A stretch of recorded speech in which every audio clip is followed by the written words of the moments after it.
अस्सलाम वालेकुम दोस्तों। आज हम फिर आपको छोटे बच्चे दिखा रहे हैं बकरी के।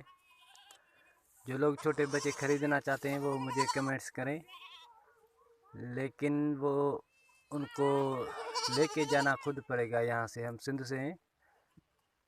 जो भी बंदे ख़रीदने के लिए हमसे रब्ता करने की कोशिश करें वो कमेंट करें, पहले कमेंट करें।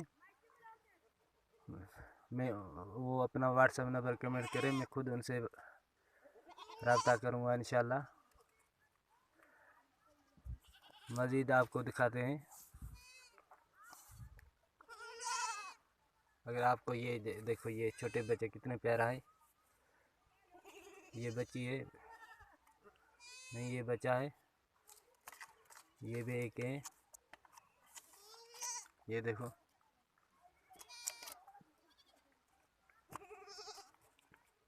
माशाल्लाह बहुत प्यारे बकरी के छोटे बच्चे हैं।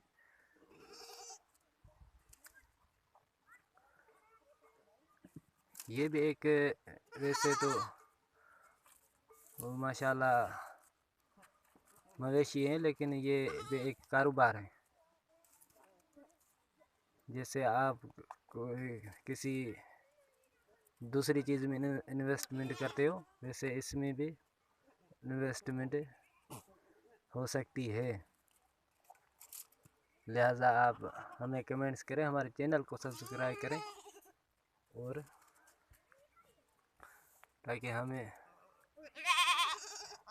हौसला अफजाई हो। ये देखो कितना प्यारा है ये, लेकिन ये है फीमेल है, मेल नहीं है। ये देखिए, ये देखिए, और भी हैं। ये हमारा अपना फार्म है, ये हम कारोबार करते हैं छोटे बच्चों का। अगर किसी को करना है तो हमसे रब्ता करें। शुक्रिया।